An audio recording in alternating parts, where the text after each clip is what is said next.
Un esclavo y la esposa del amo fueron descubiertos en el jardín a medianoche. Un escándalo que sacudió una plantación de Georgia en 1833. En el sur de antes de la guerra, un hallazgo como ese habría supuesto la muerte para el joven esclavo. De pie, temblando ante el amo Whitfield, nadie podría haber anticipado el veredicto que dejaría a toda la comunidad sin aliento. ¿Qué pasó en el jardín bajo la luna? La verdad rompería todo lo que pensaban que sabían. La luna llena se elevaba como un testigo silencioso y acusador sobre la plantación Whitfield aquella noche de verano de 1833, arrojando sombras alargadas sobre los jardines bien cuidados. El aire olía a madreselva y a secretos. James Parker, el capataz de Ojo de Halcón, reconocido en 3 condados por su eficiencia despiadada y su lealtad a los Whitfield, estaba realizando sus rondas finales cuando un movimiento en el jardín de rosas llamó su atención. Su mano fue instintivamente al látigo que llevaba al costado. Oculta tras una magnolia cuyas hojas cerosas resplandecían plateadas bajo la luna, contempló con creciente asombro cómo Samuel, un esclavo doméstico de 17 años y modales sorprendentemente refinados, sostenía una conversación clandestina con Eleanor Whitfield, la esposa del amo. El camisón blanco de la señora brillaba en la oscuridad, haciendo que la vista frente a él fuera aún más pecaminosa. «No puedes seguir exponiéndote de este modo», susurró Samuel, su voz apenas audible sobre la cálida brisa de Georgia, deslizando algo en las manos pálidas y temblorosas de Eleanor. Si alguien se enterara de lo que... «¡Los encontré!». La voz de James se rompió como un látigo en la noche mientras se lanzaba hacia adelante, su rostro distorsionado por una rabia justiciera. «Amada Whitfield, venid pronto». Traición en su propio jardín. Samuel se congeló, el horror extendiéndose por su joven rostro como una mancha de tinta. Sus ojos inteligentes se abrieron al darse cuenta de que su vida ahora se contaba en horas, no en años. Eleanor tropezó hacia atrás, abrazando lo que él le había entregado contra su pecho, sus rasgos aristocráticos contorsionándose en lo que James solo pudo suponer que era culpa y miedo a ser descubierta. En cuestión de segundos, la plantación se convirtió en un infierno. Las linternas parpadearon por toda la finca mientras las puertas se cerraban de golpe y las voces gritaban. James tomó a Samuel de manera violenta y lo arrojó al suelo antes de atarle las muñecas con una cuerda, mientras gritaba acusaciones que parecían flotar en la noche oscura y húmeda. Lo sorprendí con la señora en el jardín. Reunión de medianoche, el esclavo y la esposa del amo. Cada palabra era otro clavo en el ataúd de Samuel, cada sílaba sellando su destino con más certeza que la anterior. La mañana siguiente, Samuel había sido encerrado en el cobertizo de herramientas, su rostro sangrando por el interrogatorio de James y su futuro destruido. El castigo para un esclavo sorprendido en tal situación con la esposa del amo era sumario y cruel. Una ejecución pública para refrescar la memoria de cada esclavo en la plantación. A medida que la noticia se propagó por los barracones de esclavos y las plantaciones cercanas como un fuego descontrolado en la maleza seca, una multitud se reunió, sedienta de justicia y espectáculo. Sus expresiones mostraban una mezcla de horror, simpatía y la satisfacción macabra de ver a alguien más caer. Los demás esclavos domésticos murmuraban entre sí.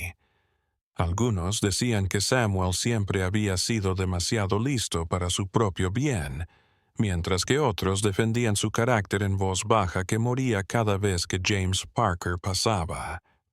Los peones, que apenas conocían al muchacho, negaban con la cabeza sabiéndolo de sobra. Habían visto esta historia antes en otras plantaciones, siempre con el mismo desenlace.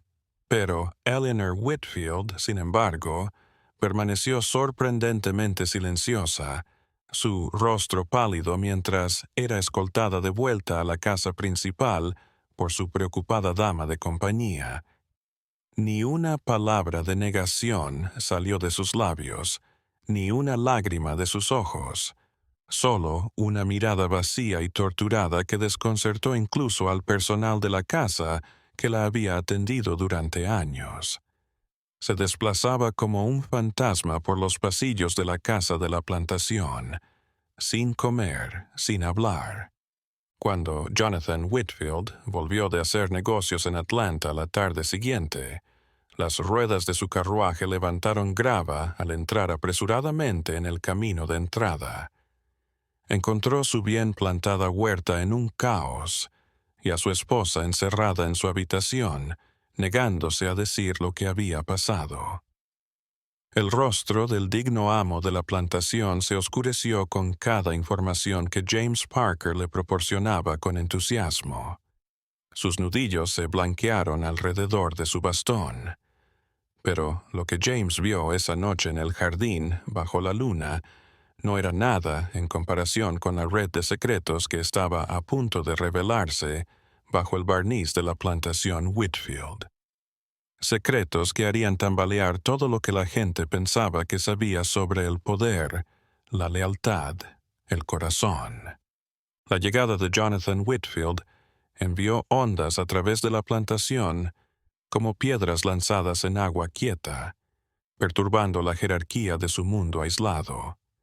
A sus 45 años era un hombre imponente, alto, de hombros anchos y barba sal y pimienta que enmarcaba un rostro acostumbrado a ser obedecido sin preguntas. 2 décadas como hacendado lo habían endurecido en ciertos aspectos y pulido en otros. El vuelo desde Atlanta había dejado polvo en su abrigo de lana y cansancio en el rabillo de sus ojos, pero nada podía atenuar la autoridad que portaba como una segunda piel.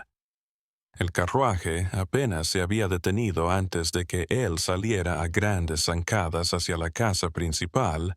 Los sirvientes se apartaban a su paso como pájaros asustados. La noticia le había llegado por un mensajero enviado a toda prisa. Problemas en casa que exigían su presencia inmediata, aunque los detalles eran vagos, tal vez a propósito. «Explíquese, Parker», exigió, de pie en su estudio mientras el capataz repetía la historia de la noche anterior por tercera vez, cada vez añadiendo detalles más oscuros que retrataban a Samuel bajo una luz cada vez más oscura. La habitación olía a cuero encuadernado y a brandy, el aroma del dinero viejo y la buena crianza.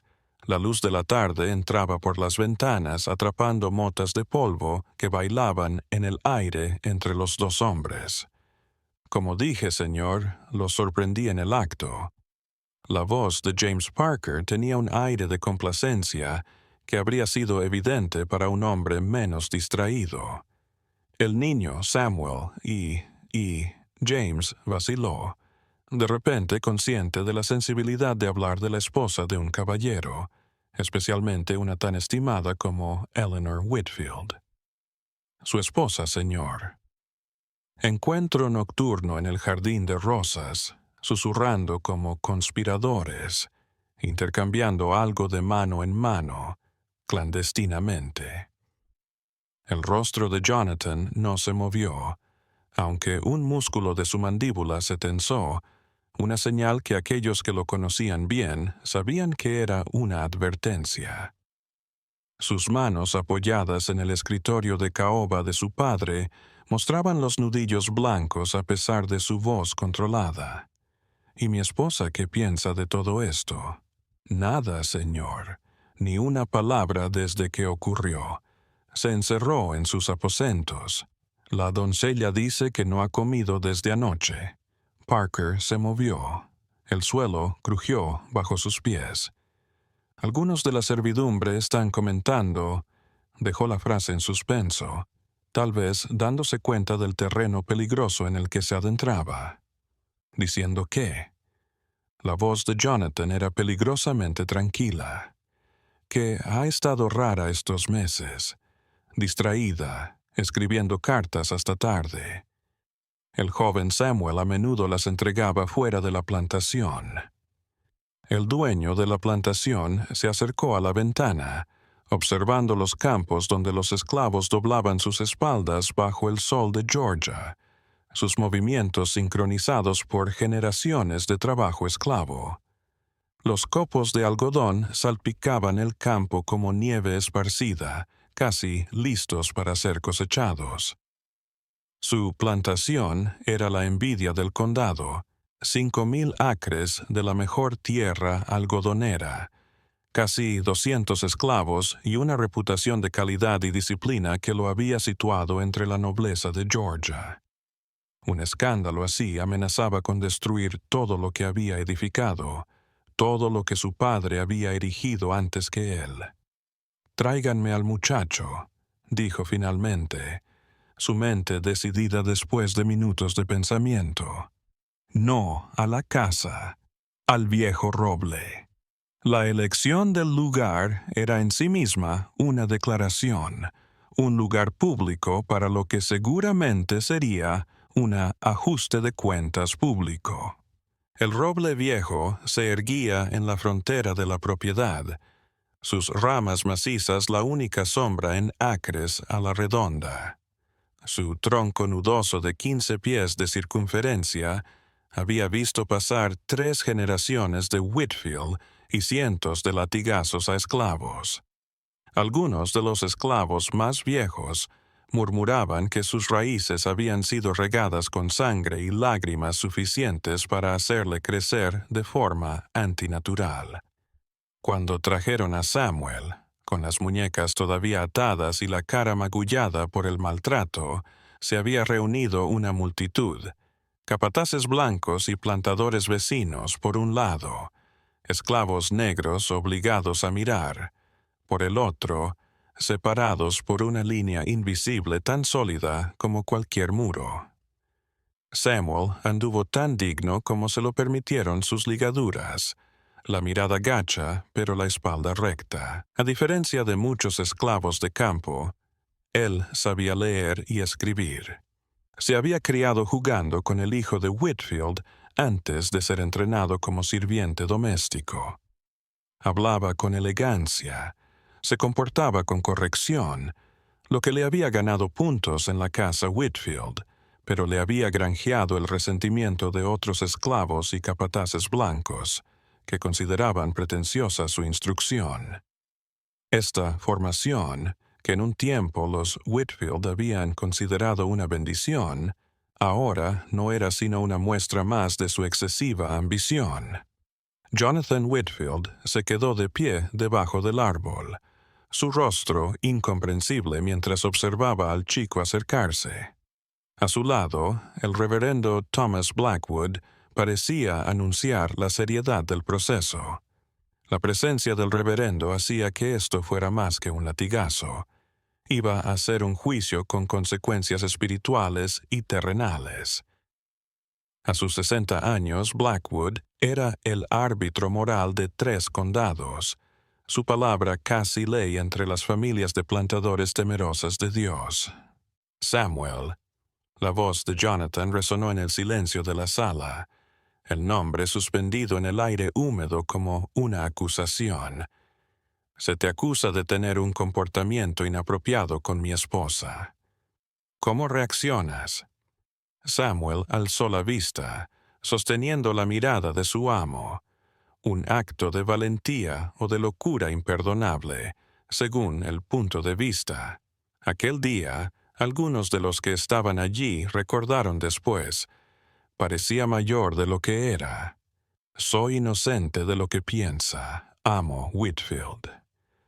Un susurro recorrió la multitud como viento a través de los campos de algodón, no un rechazo de la reunión, sino de la forma en que se interpretaba. La diferencia era sutil pero importante. ¿Rechazas haber estado en el jardín con mi esposa? Apretó Jonathan, su voz tranquila pero con una corriente peligrosa debajo. No, señor, yo estaba allí. La voz de Samuel era firme, inquebrantable. ¿Mientes si digo que hablas con ella en secreto? No, señor. Entonces, ¿qué niegas? La voz de Jonathan se tensó, su paciencia llegando a su límite.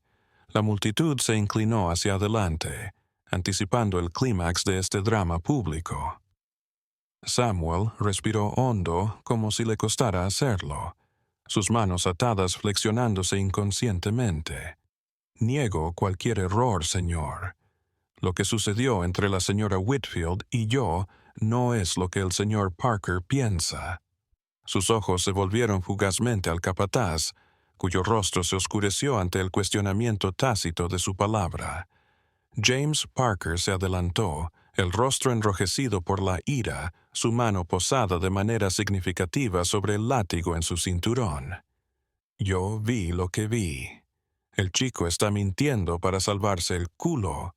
Lo sorprendí con su esposa, señor, y ahora está inventando cosas.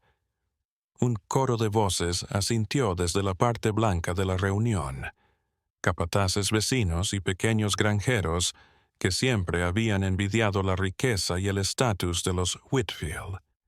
Para ellos, este escándalo era un vistazo satisfactorio a los pies de barro bajo las botas de cuero.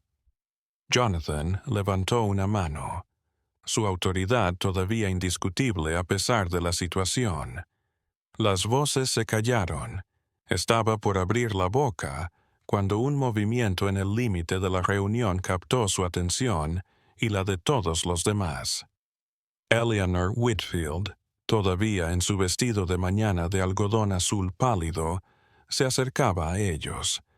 Su cabello rubio, generalmente impecable, estaba simplemente recogido, su rostro pálido pero tranquilo, sus pasos firmes a pesar del terreno irregular que atrapaba sus zapatillas. La multitud se apartó a su paso como el mar, murmullos siguiéndola. Eleanor, dijo Jonathan, su voz llena de sorpresa. En 20 años de matrimonio nunca había ido a la disciplina de un esclavo. Este no es lugar para ti. Vuelve a casa inmediatamente. No lo acepto, respondió ella, su voz firme pero baja, el acento sureño de su juventud más fuerte de lo normal. Aquí es donde pertenezco. Ella se adelantó para interponerse entre su marido y Samuel, un gesto que provocó otra ronda de murmullos de sorpresa. Se volvió hacia la multitud, sosteniendo algo firmemente en su mano. Lo que me dio Samuel anoche. Abrió la mano para mostrar una pequeña Biblia desgastada, su cubierta de cuero rota por el tiempo. Un trozo de papel doblado sobresalía entre sus páginas. Y lo que arriesgó su vida por decirme, continuó, su voz elevándose mientras hablaba. Sus ojos ahora fijos en el rostro cada vez más confundido de su esposo. Fue que mi hijo, nuestro hijo, Jonathan, está vivo. El silencio que se produjo a continuación fue total, interrumpido únicamente por el canto lejano de un sinsonte y el sonido del bastón de Jonathan Whitfield al caer al suelo. Las palabras resonaron en el aire como un trueno de verano, electrificando a la multitud reunida bajo el roble ancestral. Nuestro hijo está vivo. Durante 7 años, el nombre de William Whitfield solo se había susurrado en toda la plantación. El heredero de Whitfield, el chico de cabello dorado con la mandíbula de su padre y los ojos de su madre, quien había contraído escarlatina cuando tenía 10 años, o al menos esa era la historia oficial.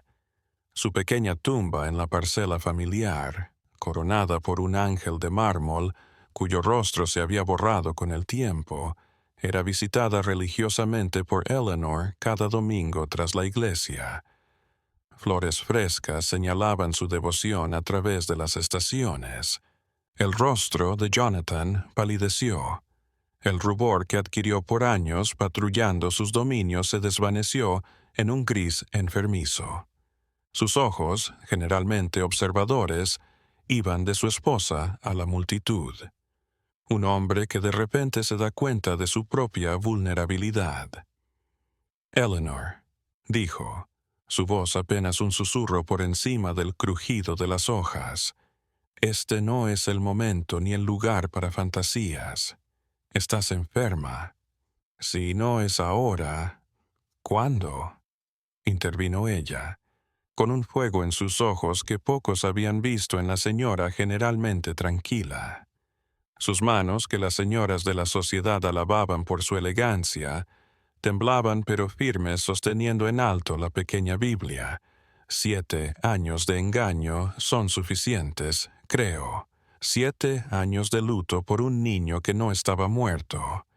7 años de flores en una tumba vacía. La multitud se quedó helada, blancos y negros por igual, todos en silencio. Los niños, que habían estado moviéndose, se detuvieron de repente, intuyendo la seriedad sin comprenderla.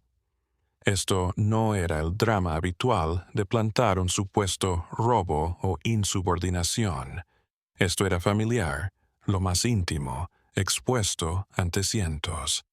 Algunas de las mujeres blancas que estaban allí se miraron entre sí, con los rostros entre el escándalo y la fascinación. Algunas se abanicaron con fuerza a pesar de la temperatura moderada, como si el simple hecho de estar en presencia de tales revelaciones provocara malestar físico. La Biblia, continuó Eleanor, sosteniéndola para que todos la vieran, su cuero desgastado por el tiempo fue de Ruth, la madre de Samuel, antes de que falleciera el mes pasado. Ella le reveló todo a su hijo. Su voz resonó en el silencio antinatural, cada palabra deliberada, cada palabra pesada. Ella le reveló cómo le pagaste para llevarte a nuestro William por la noche, cómo me mentiste diciéndome que había muerto mientras deliraba por mi fiebre, cómo le diste dinero para instalarlo en el norte bajo otro nombre. El rostro de Jonathan había pasado de pálido a ceniciento. El seguro de la plantación de repente pareció 20 años mayor. Su mano instintivamente buscó su bastón, solo para encontrar aire donde había estado. No puedes pensar. No lo creí, interrumpió Eleanor, su voz generalmente suave endurecida por años de dolor. No, al principio. Llamé a Samuel mentiroso. Amenacé con azotarlo por siquiera insinuar algo así. Sus ojos se suavizaron un instante al ver al joven esclavo. Me disculpé más tarde, pero no le creí. No, hasta que Samuel me lo mostró. Sacó el papel doblado de la Biblia y lo desplegó con cuidado. Los pliegues indicaban que había sido doblado y desdoblado en numerosas ocasiones. Una carta de nuestro hijo, con su letra que reconocería en cualquier parte, la misma inclinación que yo le enseñé, la misma forma peculiar de hacer sus W. Ahora vive en Boston, con el nombre de William Freeman. Cree que lo dejé, que lo mandé lejos porque no podía verlo después de que su fiebre lo dejó marcado. Una lágrima se deslizó por la mejilla de Eleanor, la primera grieta en su control. Me perdona en una carta, me perdona por algo que nunca hice.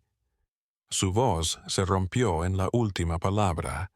El reverendo Blackwood dio un paso adelante, su rostro serio bajo el sombrero negro de ala ancha. A sus 65 años había bautizado, casado y enterrado a 2 generaciones de familias locales. Su autoridad moral estaba tan consolidada como la iglesia que regentaba. Señora Whitfield, son serias acusaciones contra su marido. Una esposa cristiana debe ser sumisa y respetuosa aún en situaciones difíciles. ¿Qué razón podría tener un padre de alejar a su propio hijo, legítimo heredero? Desafía a la naturaleza y a las finanzas. La mirada de Eleanor no se apartó de su marido, años de preguntas sin respuesta finalmente saliendo a la luz en este enfrentamiento. Tal vez porque se dio cuenta de que William no era su hijo. Un jadeo colectivo recorrió la multitud, y un murmullo de susurros se elevó como abejas agitadas. Algunas de las esposas de los plantadores vecinos se miraron entre sí con ese aire de saberlo todo el tiempo, pero que nadie se atrevía a mencionar. ¡Basta! La voz de Jonathan se partió como un látigo, reafirmando su autoridad por costumbre. Se volvió hacia los capataces blancos diseminados entre la multitud. «Despejen el campo. Todos a trabajar ahora. Esto es un asunto familiar». Pero nadie se movió, ni los jornaleros que deberían estar cosechando algodón, ni los criados de la casa que deberían estar preparando la cena, ni los plantadores vecinos que deberían respetar la intimidad de un hombre. La historia que se desarrollaba ante sus ojos era demasiado convincente, demasiado en juego, demasiado tentador como para perderse la caída de un hombre poderoso. Algunos de los esclavos mayores se miraron entre sí. Habían presenciado los asuntos familiares de los Whitfield desde dentro durante décadas, y de repente muchas cosas encajaban. Samuel habló entonces. Su voz se calmó a pesar de sus ataduras y los moretones que oscurecían su rostro. Había una dignidad silenciosa en su manera de llevarse que ni siquiera su condición actual podía disminuir. Ruth crió al niño como suyo, señor. Lo llevó al norte tal como le había dicho, y consiguió empleo en una casa de comerciantes de Boston. Ella lo mandó a la escuela cuando tuvo edad suficiente. Ahora está civilizado. Un toque de orgullo se deslizó en su tono. Pero ella no podía morir con ese pecado en su alma, no cuando la señora aún estaba de luto, no cuando el chico aún preguntaba por su verdadera madre. «¿Y tú?» Jonathan se giró hacia Samuel, el shock siendo sustituido por la rabia al tener en quien desahogarse por su creciente desesperación.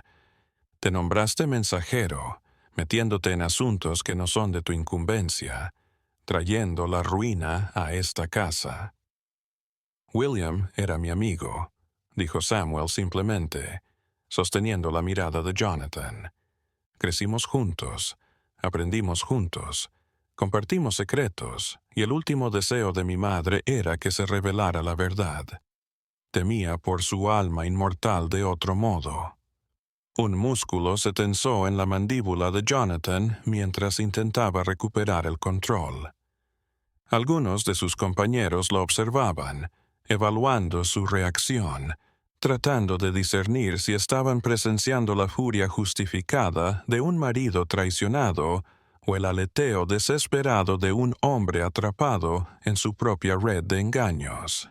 Eleanor se inclinó hacia su marido, lo suficientemente cerca como para que solo los más cercanos pudieran oírla, aunque se repetiría en las mesas de cena de todo el condado durante meses. «Nunca te traicioné, Jonathan. Nunca en todos nuestros años juntos. William es vuestro hijo, vuestro heredero. No sé qué envenenó tu mente hace 7 años, pero te mintieron». Su voz bajó aún más. «Y creo que ambos sabemos quién lo dijo». Los ojos de Jonathan se volvieron hacia James Parker, quien de repente parecía muy interesado en el suelo a sus pies, su confianza anterior desapareciendo bajo la mirada. El capataz llevaba 9 años en la plantación, escalando posiciones rápidamente y convirtiéndose en confidente de la familia en ausencia de Jonathan. «Parker», dijo Jonathan, su voz mortalmente tranquila, el tipo de calma que venía antes de las tormentas asesinas. «¿Qué me dijiste sobre mi esposa y Nathaniel Harrington hace 7 años, sobre sus encuentros secretos mientras estaba en Savannah?» La cabeza del capataz se levantó de golpe. el pánico cruzando sus rasgos antes de que pudiera recomponerse. Solo lo que vi, señor. Solo lo que... Mentiras, interrumpió Eleanor, su suave voz de alguna manera superando las protestas de Parker. Todo. Nate me estaba ayudando a organizar tu fiesta de cumpleaños, la que nunca llegaste a ver porque enviaste a nuestro hijo esa misma semana. Estábamos eligiendo un caballo para ti, un par para tu carruaje favorito. Se volvió hacia la multitud, su voz elevándose. El señor Parker ha tenido en mente esta plantación durante años. El primo de mi esposo en Charleston le ha ofrecido sociedad si Jonathan perdiera su puesto, si el nombre de Whitfield fuera deshonrado. La comprensión amaneció en el rostro de Jonathan. Años de manipulación de repente se hicieron evidentes. El dinero que faltó en los cargamentos de algodón hace 3 años. Le echaste la culpa a Thomas en la oficina de contabilidad. El incendio de Eastfield el verano pasado. Dijiste que fue por negligencia de los nuevos peones. La mano de Parker se dirigió a su arma, pero de repente se vio rodeado por 3 plantadores vecinos que habían conocido a Jonathan Whitfield de niño y parecían disfrutar la excusa de usar sus manos. ¿Es eso cierto, Parker?, exigió Jonathan, su voz firme de nuevo, la voz de un hombre que recuperaba el control. ¿Montaste pruebas en mi esposa, en mi hijo? Has estado saboteando mi negocio en secreto para tu propio beneficio. El silencio del capataz fue una sentencia. Sus ojos vagaron por el círculo de rostros hostiles, calculando sus posibilidades y hallándolas en cero. «Suelten a Samuel», ordenó Jonathan. Su voz resonó en la sala. «Y amarren al señor Parker. Se lo va a llevar el sheriff del pueblo para que pague por sus delitos». La multitud gritó y se agitó, y Eleanor se giró hacia Samuel, que estaba siendo desatado por uno de los otros sirvientes de la casa. Sus muñecas estaban rojas por la cuerda, pero no parecía importarle, su mirada puesta únicamente en su señora. «Hay más», susurró ella, la intuición de años de estudio de las expresiones del chico. «¿Hay algo que no me estás diciendo?» Samuel asintió, sus ojos serios más allá de su edad. «Sí, señora. La carta no era solo para informarle que está vivo». Dudó, observando la escena caótica que se desarrollaba a su alrededor mientras Parker era sometido a pesar de sus protestas.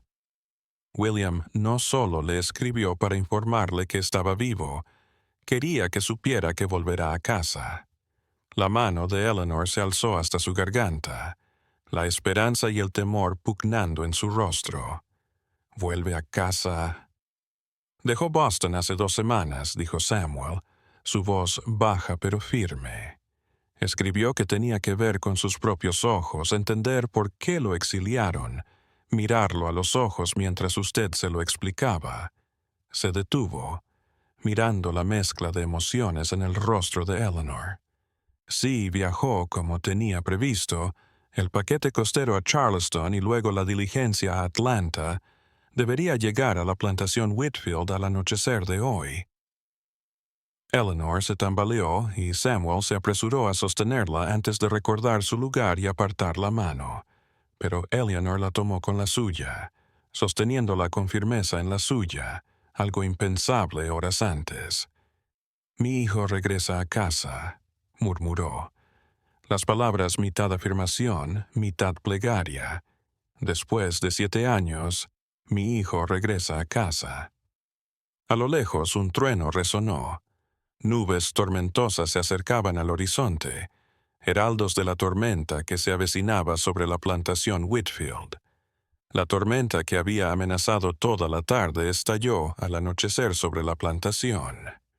La lluvia golpeó las ventanas de la casa principal con fuerza inesperada, alimentada por vientos que doblaban los pinos altos que rodeaban la casa.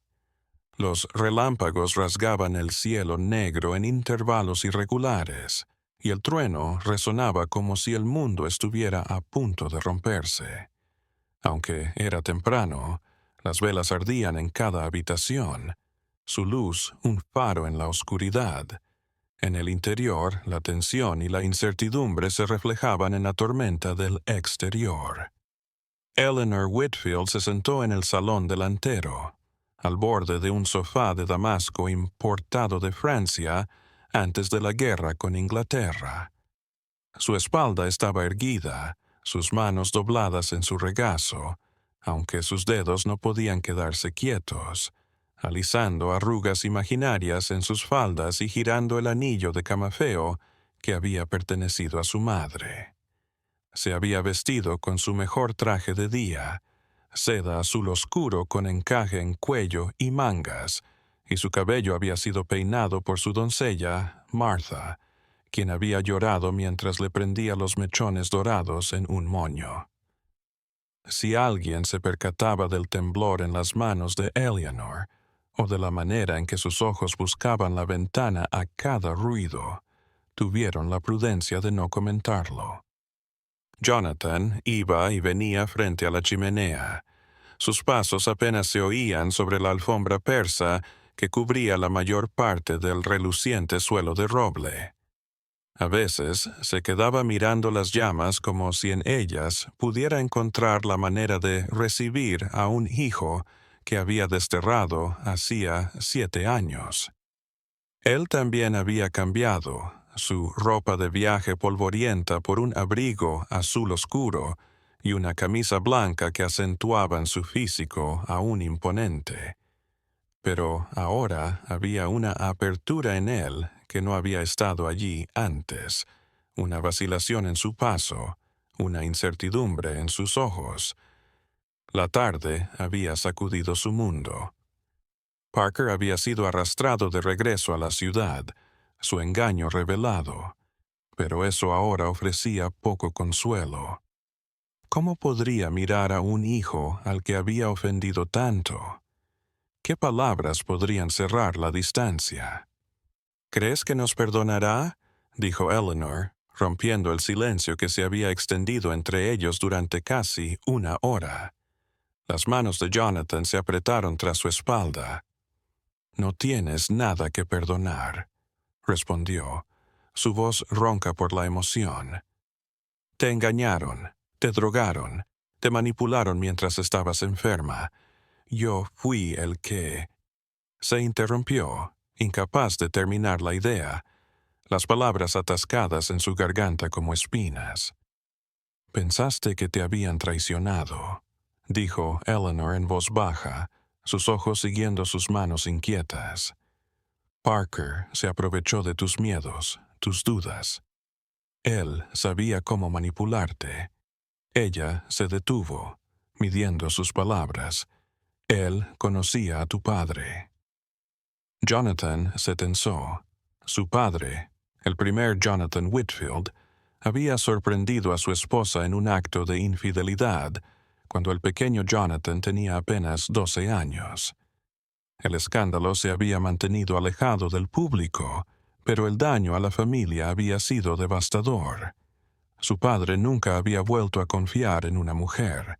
Había educado a Jonathan para desconfiar de las artimañas y el engaño femenino. Era una herida que nunca había cicatrizado del todo, una vulnerabilidad que Parker había aprovechado magistralmente. «Debería haberte creído», dijo finalmente Jonathan, volviéndose hacia su esposa. «Confiado en lo que conocía de tu naturaleza por encima de la palabra de un hombre como Parker. Confiado en lo que veía cada vez que miraba a William. Él siempre ha sido mi hijo». Su voz se quebró un poco en las últimas palabras. «Mi hijo, a quien desterré por demasiado orgulloso, demasiado temeroso de desafiar lo que me habían dicho».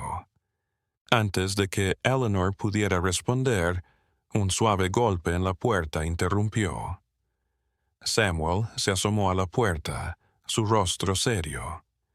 Le habían ofrecido descanso tras su calvario, pero se había negado, consciente de la importancia de la noche. Se había vestido con su mejor traje, el abrigo verde oscuro con botones de latón que guardaba para ocasiones especiales, para visitas de invitados.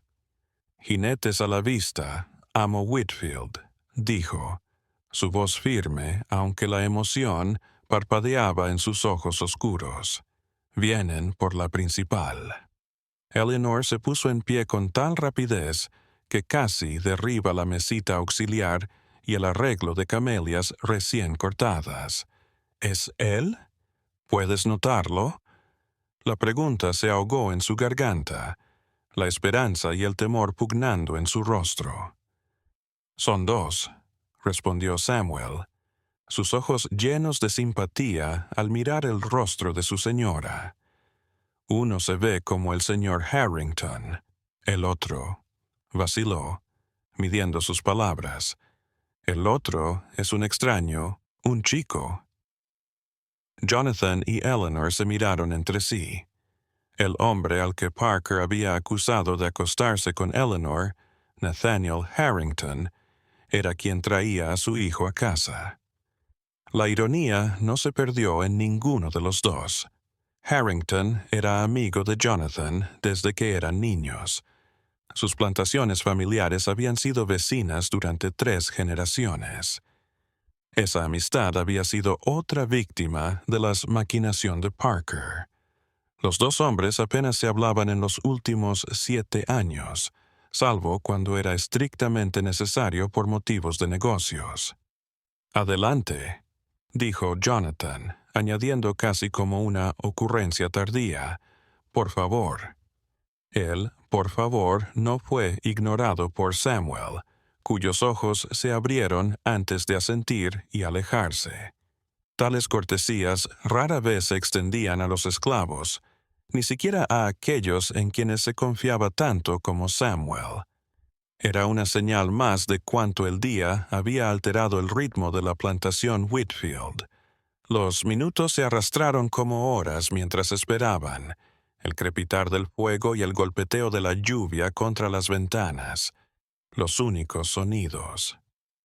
Eleanor se alisó las faldas por última vez, se alisó el cabello para asegurarse de que cada hebra estuviera en su lugar y se apretó las manos para detener el temblor. Jonathan volvió a colocarse junto a la chimenea, apoyando una mano en la repisa con más seguridad de la que sentía. Entonces, pasos en el pasillo, varios conjuntos, uno más pesado que el otro. El ruido de abrigos empapados en lluvia siendo retirados. Voces ahogadas intercambiando palabras que Jonathan y Eleanor no pudieron descifrar. Los tonos controlados de Samuel. Entonces, pasos acercándose de nuevo. Nathaniel Harrington entró primero, su abrigo de montar oscuro empapado, aunque se había quitado la ropa de encima. Su rostro era reservado mientras observaba la habitación. A sus 43 años, seguía siendo un hombre apuesto, su cabello oscuro, ahora plateado en las sienes, su cuerpo el de alguien acostumbrado tanto al trabajo manual como al salón. Jonathan. Eleanor. Asintió a cada uno en su turno, su tono educado pero no gélido. «Creo que traje a alguien que quiere verlos».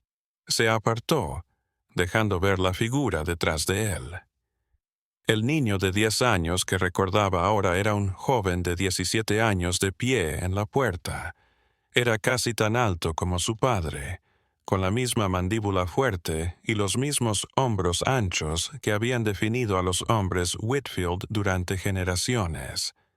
Su cabello, más oscuro de lo que recordaba, goteaba por la lluvia y se enroscaba en su cuello, pero fueron sus ojos los que la detuvieron. Sus propios ojos mirándola, el mismo color extraño de verde dorado que habían murmurado toda su vida. Estaban agotados, con una cautela que ningún niño debería tener que desarrollar hacia sus padres. Una pequeña cicatriz surcaba su sien derecha hasta su mejilla, recuerdo de la fiebre que casi lo mata. A la luz de las velas se hacía más evidente sobre su piel pálida, un recordatorio constante de la enfermedad que había servido de excusa para su destitución. «William», susurró Eleanor, avanzando a medias antes de detenerse, temiendo asustarlo con demasiada emoción, temiendo que se diera vuelta y huyera si se movía demasiado rápido. «¿Tu casa?» La mirada del chico iba de sus padres a él, midiendo, calculando. Su ropa denotaba holgura discreta, de buena calidad pero sin alardes, más norteña que sureña. No llevaba adornos, salvo una cadena de reloj de plata que se perdía en el bolsillo de su chaleco.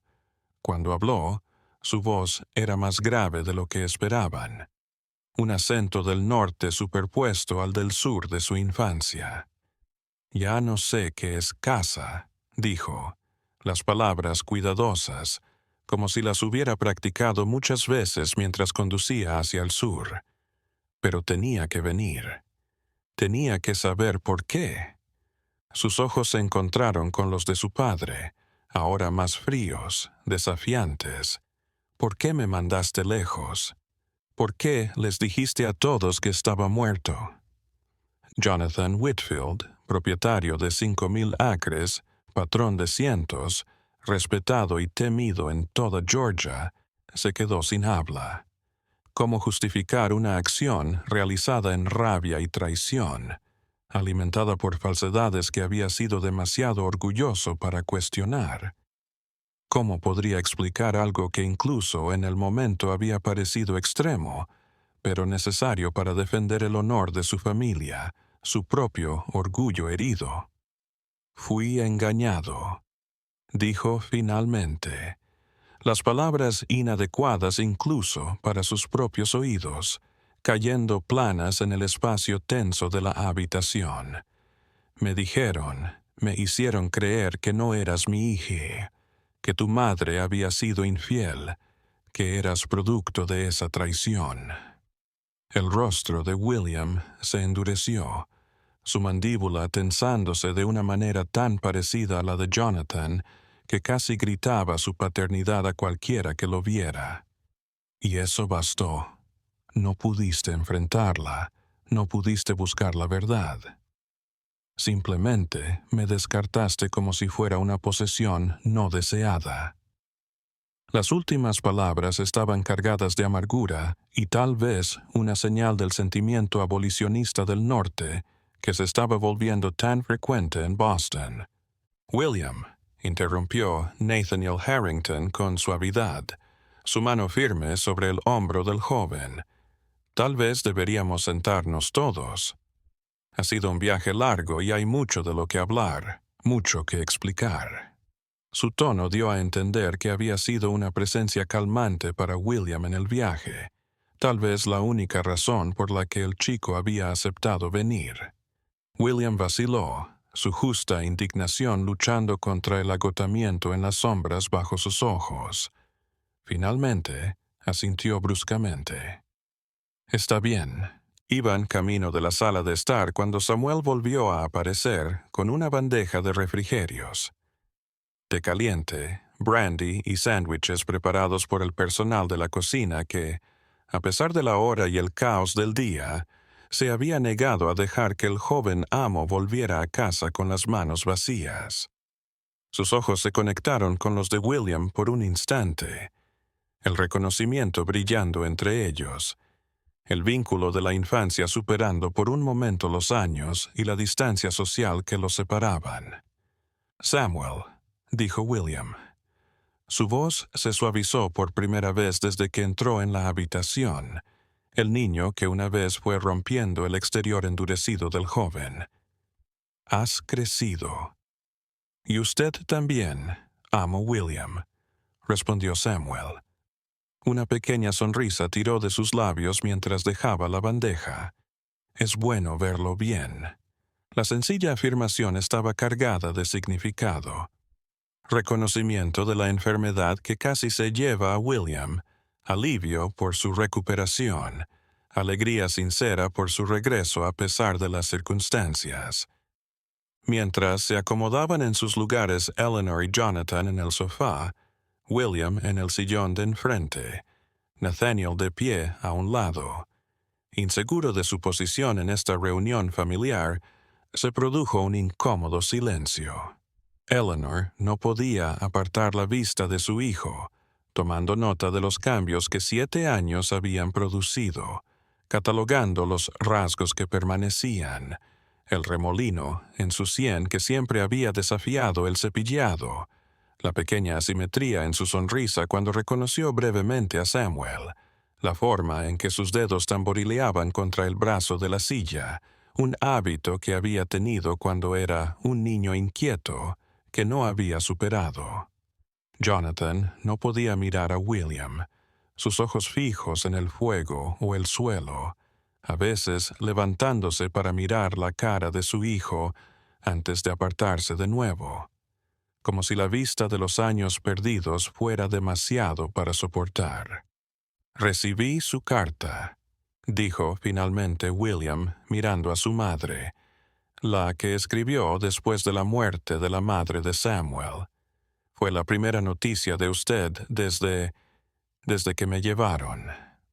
Había una apertura en su reconocimiento, una brecha en la fachada de desapego que tan evidentemente se había esforzado en crear.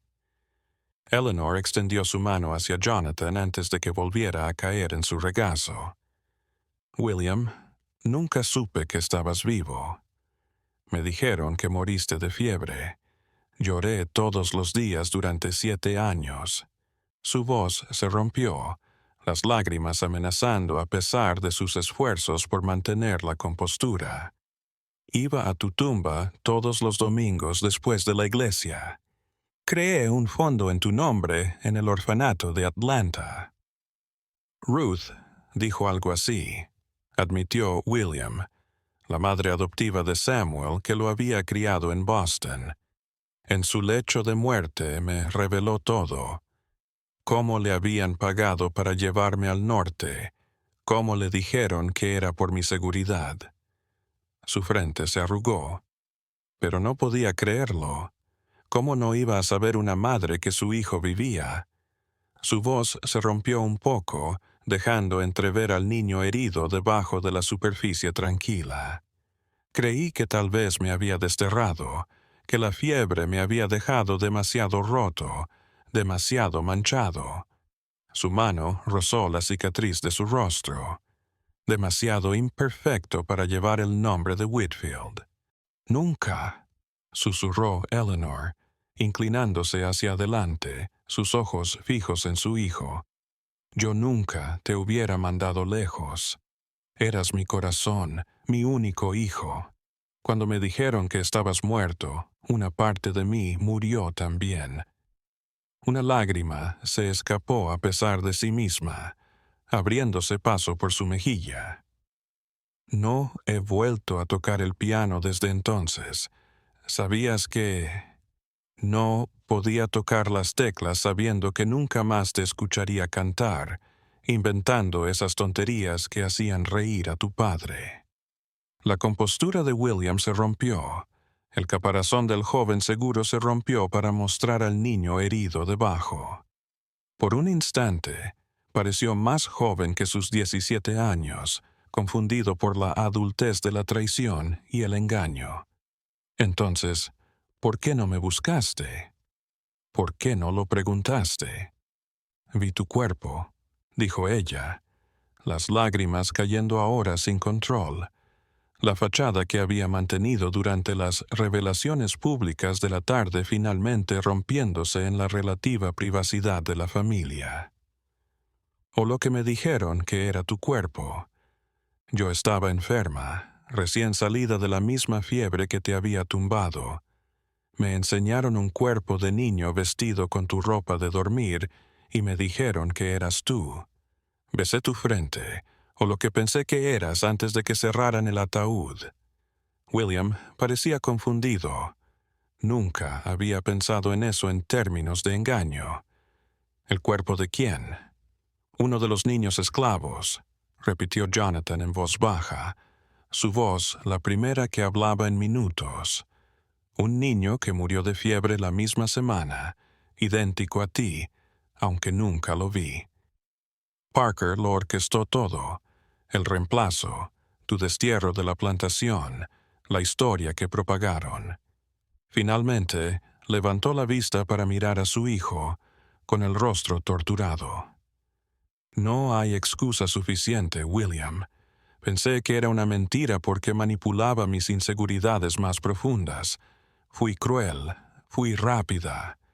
He cargado con las consecuencias de esa elección todos los días desde entonces, aunque no sabía la extensión de mi crimen hasta hoy. Afuera, un relámpago destelló, llenando la habitación de luz blanca antes de dejarla de nuevo en el resplandor de las velas. La tormenta se intensificó, reflejando la tormenta emocional dentro de la casa. ¿Por qué regresar ahora?, preguntó Jonathan después de un largo silencio. Después de todo este tiempo, Ruth está muerta desde hace meses, dijo Samuel. William se metió la mano en el abrigo y sacó un periódico doblado y amarillento por el tiempo. Esto llegó a Boston hace 2 meses. Un anuncio del establecimiento benéfico de Eleanor Whitfield en memoria de su hijo muerto. Su voz se volvió agria. Imaginen mi sorpresa al enterarme de mi propio monumento. Me hizo darme cuenta de que sería un fantasma para siempre, a menos que volviera para enfrentarme al pasado. Eleanor se acercó a él instintivamente, pero se detuvo antes de rozarlo, insegura de si sería bien recibida. Y ahora que conoces la verdad, o al menos parte de ella, ¿qué piensas hacer? William observó la habitación, las caras familiares de su hogar de la infancia, sus padres ahora extraños, Samuel en la esquina, un espectador silencioso de la reconciliación. Su rostro era un libro abierto de emociones demasiado complejas para ser etiquetadas. No sé, finalmente cedió, algo de la tensión defensiva abandonando su postura. Vine por respuestas, no por un lugar. Mi vida es en Boston ahora. Tengo empleo, amigos, un futuro que he creado para mí. Se recompuso. Soy aprendiz de impresor. Tengo planes. Tú también tienes futuro aquí, dijo Jonathan, inclinándose hacia adelante. Esta hacienda será tuya algún día, tu derecho de nacimiento, tu legado. 5,000 acres de la mejor tierra de Georgia, 200 esclavos, las mejores familias del sur. Todo lo que poseo, todo lo que he creado, es tuyo. La risa de William fue breve y sin humor, un sonido agudo que rompió la tensión de la habitación. Una fortuna edificada sobre las espaldas de los esclavos. He visto otra manera de vivir en el norte, padre. Me enseñaron otros valores.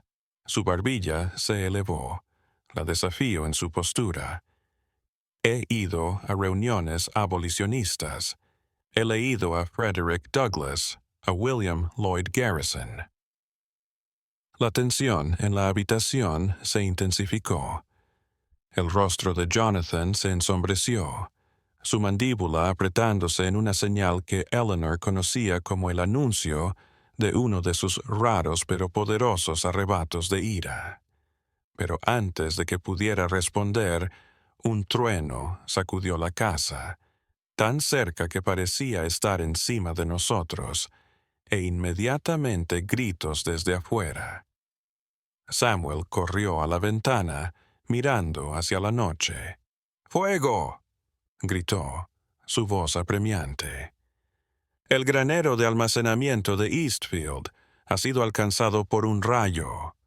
Jonathan se levantó inmediatamente, años de dirección de plantaciones entrando en juego. Ordenad a los hombres. Hagan una cadena de cubos desde el pozo. Tengan los caballos fuera del establo por si el fuego se extiende. Ya iba hacia la puerta, el drama familiar momentáneamente suspendido ante la crisis. Mientras caminaba rápidamente hacia la puerta, se detuvo mirando a su hijo. ¿Nos ayudarás, William? William vaciló solo un instante antes de asentir y ponerse en pie. Puede que tenga mis diferencias con este lugar y lo que representa, pero no voy a dejar que arda. Padre e hijo corrieron en la noche tormentosa hacia el resplandor naranja en el cielo del este, unidos al menos por el momento en la crisis inmediata, si no en el perdón. Nathaniel Harrington lo persiguió, deteniéndose solo para darle a Eleanor un asentimiento tranquilizador. «Los vigilaré a los dos», prometió antes de desaparecer por el pasillo. Eleanor los observó alejarse, su corazón tanto pesado como esperanzado. «¿Crees que se quede?», preguntó en voz baja, sin esperar una respuesta. Para su sorpresa, fue Samuel quien respondió, su voz tranquila pero firme, mientras se acercaba para cerrar la puerta que habían dejado entreabierta en su prisa. «Es un Whitfield, señora. Para bien o para mal, esta tierra corre por sus venas. Puede que se vaya de nuevo. Puede que necesite tiempo para hacer las paces con el pasado, pero creo que volverá. Hay hilos que se estiran a lo largo del tiempo y la distancia, pero nunca se rompen». Como para enfatizar sus palabras, un trueno resonó en el cielo una vez más, revelando por un instante el retrato de 3 generaciones de Whitfield que colgaba sobre la repisa, una representación del legado familiar del que William formaba parte, quisiera o no. Eleanor se puso en pie, aproximándose al retrato. «Prepara una habitación para William», dijo, su voz más firme ahora, la duda desapareciendo. Su antigua habitación, con sábanas limpias, flores, y que la cocinera prepare su postre favorito. ¿Todavía recuerda cómo hornear ese pastel de melaza que tanto le gustaba? «Sí, señora», respondió Samuel, una sonrisa tirando de sus labios. «Ya comenzó. Dijo que sospechaba que podría necesitarlo esta noche». Eleanor asintió, sus ojos aún fijos en el retrato, el severo padre de su esposo, el propio Jonathan de niño, y el espacio vacío donde debería haber estado la imagen de William, o lo habría estado si no hubiera sido por la tragedia de los últimos 7 años. «Tenemos una segunda oportunidad, Samuel», dijo en voz baja, «un milagro que nunca me atreví a esperar. No lo desperdiciaré». Afuera, los hombres de Whitfield luchaban contra el fuego, una línea de siluetas recortadas contra las llamas. Amo y esclavo, padre e hijo, pasado y futuro unidos en una causa común mientras la lluvia seguía cayendo, destructiva y redentora en la noche de Georgia. El granero de Eastfield ardía en la noche, las llamas elevándose 30 pies en el aire a pesar de la lluvia torrencial. La armazón, repleta de heno y algodón a punto de ser llevado al mercado, ardía con una intensidad que transformaba la noche en un falso día. Los hombres gritaban órdenes, encadenando cubos desde el pozo más cercano, pero era como alimentar el hambre del infierno. William Whitfield se movió entre el caos, pasando cubos a hombres que no conocía, hombres que trabajaban las tierras de su padre, que lo observaban con curiosidad no disimulada cuando pensaban que no estaba mirando. El joven amo resucitado, el hijo pródigo, salió del mito para entrar en la realidad sudorosa y fatigada.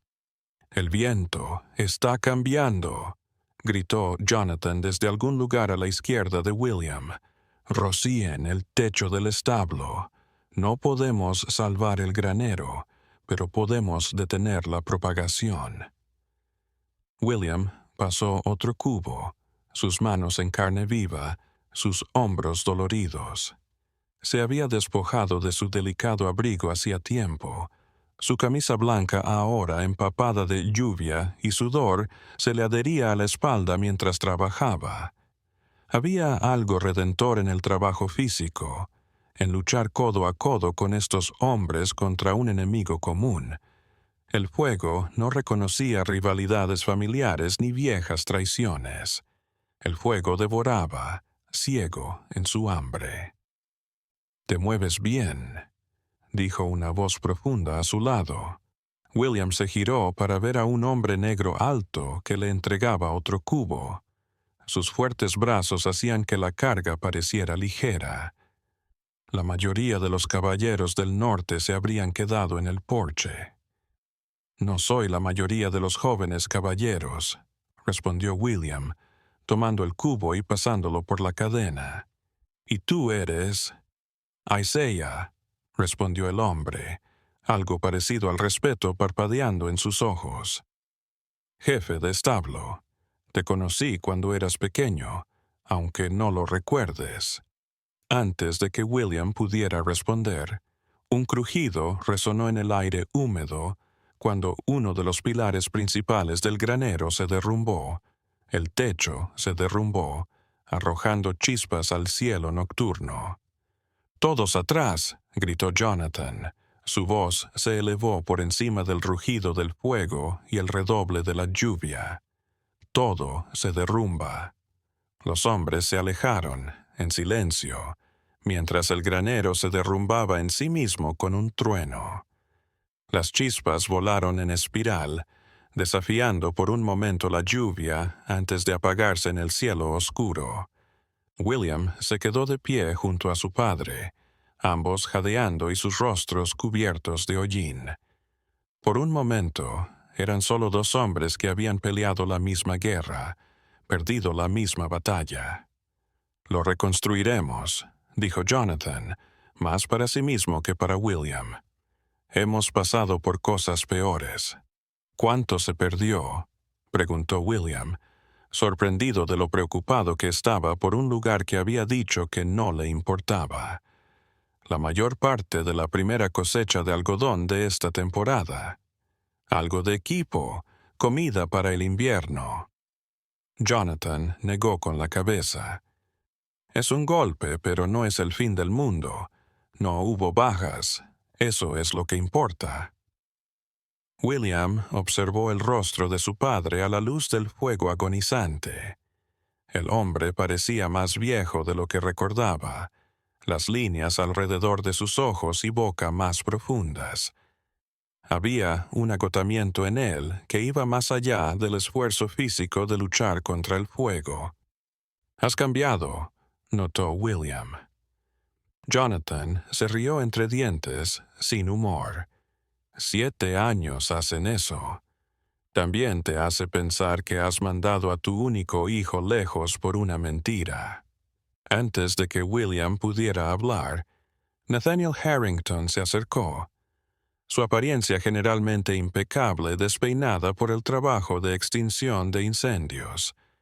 «Los hombres tienen el control ahora», dijo. «La lluvia se intensifica de nuevo. Debería extinguir las brasas por la mañana». Miró de un padre a un hijo. Tal vez deberían volver a casa los dos. Eleanor estará preocupada. Jonathan asintió, de repente consciente de lo que debían parecer. Empapados, sucios, exhaustos. «Tienes razón, William». El chico vaciló, luego asintió. «Adelante». Mientras regresaban a la casa principal, la lluvia se redujo a un susurro. William observó la plantación con ojos nuevos, las filas de cabañas de esclavos, la casa principal en la colina, los campos en la oscuridad. Todo era familiar y ajeno a la vez. Esta era su herencia, lo que su padre le había dicho que era su derecho de nacimiento. Era también un sistema que él había llegado a cuestionar mientras vivía en Boston. «Dijiste reuniones abolicionistas», dijo Jonathan de repente, rompiendo el silencio entre ellos. «¿De verdad lo crees ahora, que todo esto debería de ser derribado?» William se mordió la lengua. «Creo que ningún hombre debe ser dueño de otro». «Sí, La mandíbula de Jonathan se apretó, pero mantuvo la voz firme. Esta gente vive por mí, por esta plantación. Tienen cobijo, alimento, protección. No son libres, replicó William, sin elección en sus propias vidas. ¿Y qué sería la libertad para ellos en un mundo que los considera menos que humanos? ¿A dónde irían? ¿Cómo sobrevivirían? Jonathan negó con la cabeza. No es tan sencillo como tus amigos del norte te harían pensar. Pero eso no lo hace lícito, admitió William. Habían llegado a la casa principal, sus ventanas brillando en la oscuridad. Antes de que pudieran dar un paso en las escaleras, Jonathan puso una mano en el brazo de su hijo. William, no tengo derecho a pedirte nada, pero por favor quédate aquí antes de decidir cualquier cosa. Hay mucho que no sabes, que no entiendes de la plantación Whitfield. William miró la mano de su padre, luego su rostro, tan parecido al suyo. Me quedaré hasta después de Navidad, dijo al fin. 3 semanas. Luego decidiré si regreso a Boston. El alivio invadió el rostro de Jonathan. Gracias. Eso es todo lo que pido. Eleanor los recibió en casa, su rostro pálido de preocupación. Gracias a Dios que están los dos a salvo. Cuando vi el fuego, se detuvo antes de abrazar a cualquiera de los dos, aún dudosa de su aceptación con William. Estamos bien, le aseguró Jonathan, solo mojados y cansados. El granero se quemó, pero nada más. He preparado baños para los dos, dijo Eleanor, su pragmatismo afirmándose. Y la cena está lista. William se sintió conmovido por su preocupación, por la prueba de que había estado pensando en su comodidad incluso en medio de la emergencia. Resultaba más complicado conservar la distancia emocional cuando se hallaba ante tanta atención maternal. Gracias, dijo simplemente. Más tarde, limpio y cambiado con ropa prestada de su difunto padre, su propio equipaje aún en proceso de descarga del carruaje de Nathaniel Harrington, William se sentó en el estudio con un brandy. El fuego en la chimenea era un fuego domesticado, nada que se pareciera a la furia que habían enfrentado antes. Un toque suave en la puerta y Samuel entró. Disculpe, amo William. Hay alguien que quiere verlo. William arqueó una ceja. ¿A estas horas? Samuel se apartó, dejando ver a una joven vestida de forma sencilla. Su cabello oscuro estaba recogido en un moño limpio. Apenas podía tener 16 años y sus manos estaban entrelazadas frente a ella. Ella es Lily, explicó Samuel, la hija de Ruth, su hermana de crianza, por así decirlo. William dejó su vaso, su sorpresa mostrándose. No sabía que Ruth tenía una hija aquí. Ella me abandonó cuando te llevó al norte, dijo Lily, su voz baja pero firme. Me dijo que era demasiado joven para ir. He estado en la casa desde entonces. William le hizo un gesto para que pasara. Siéntate, por favor. Samuel se alejó en silencio, cerrando la puerta tras de sí. Lily se sentó en el borde de una silla, incómoda en el amplio estudio. Solo quería verlo por mí misma, dijo. Mamá me escribió acerca de usted. Dijo que le iba bien en Boston, que ahora era un hombre guapo. Tu madre fue muy amable conmigo, dijo William. Su voz se espesó. Me crió como a su propia hija cuando no tenía que hacerlo. Esa era su manera, dijo Lily, una sonrisa triste tirando de sus labios. Siempre recibía a los perdidos, pájaros heridos, corderos huérfanos. Cuando el amo Whitfield le ordenó que te llevara al norte, no pudo negarse, incluso sabiendo lo que era. Dejarte atrás, completó William por ella. Lily asintió. Ella creyó que podría volver o mandar por mí, pero luego las leyes se pusieron más duras y viajar se volvió más peligroso para gente como nosotras. Ella lo observó. Se parece a él, ¿sabes? A su padre. La misma manera de sostenerse. William se movió incómodo. Eso me dijeron. ¿Estás enojado con él? Preguntó Lily. La sinceridad de la pregunta lo sorprendió. ¿Con los dos? Lo estuve, reconoció William tras un instante. Durante años. Pero ahora, sacudió la cabeza. Ya no sé qué pensar. La ira es demasiado simple para algo tan complejo. Mamá siempre decía que el odio es un lujo para los que no tienen nada más que llevar, comentó Lily. Y todos cargamos algo. La sabiduría en sus palabras, más allá de su edad, impactó a William. Tu madre era una gran mujer. Sí, lo era. Lily se levantó, alisando sus faldas. Tengo que irme. La señora se estará preguntando dónde ando. Espera, dijo William, poniéndose en pie también. Quiero saber más de tu vida aquí, de tu madre. Tal vez mañana. La sonrisa de Lily fue real esta vez. Amo William. Solo William lo corrigió. Por favor. Una vez que ella se hubo ido, William volvió a su brandy, su mente girando. La siembra estaba resultando mucho más complicada de lo que había imaginado. La gente aquí, tanto blanca como negra, no eran las caricaturas que sus amigos abolicionistas en Boston habían imaginado. Eran personas, cada uno con su propia historia, sus propias batallas, sus propios códigos morales. Y él, William Whitfield, estaba atado a este lugar y a esta gente, quisiera o no. La pregunta era, ¿qué haría con esa chispa? Rechazarla por completo, abrazarla y tratar de modificar lo que fuera, o hallar alguna manera intermedia que aún no alcanzaba a discernir. Afuera, la tormenta había amainado, el cielo estaba despejado. Las estrellas aparecieron, frías y distantes, sin revelar las respuestas que mantuvieron a William despierto hasta tarde. En su habitación, al otro lado del pasillo, Eleanor Whitfield se sentó en su tocador cepillándose el cabello, 100 trazos cada noche como su madre le había mostrado.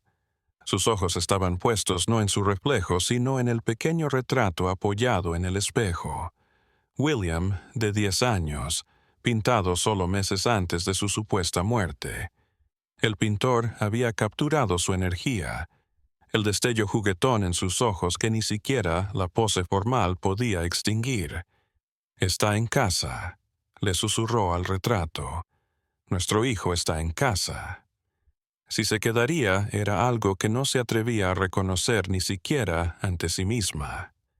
Por esta noche, era suficiente con que durmiera bajo su techo, que el lugar vacío en su mesa se llenara de nuevo, que el espectro de lo que pudo haber sido se materializara. Mañana traería sus propias batallas, sus propias cuentas que saldar, pero esta noche, por primera vez en 7 años, Eleanor Whitfield durmió sin sueños de lo que había perdido.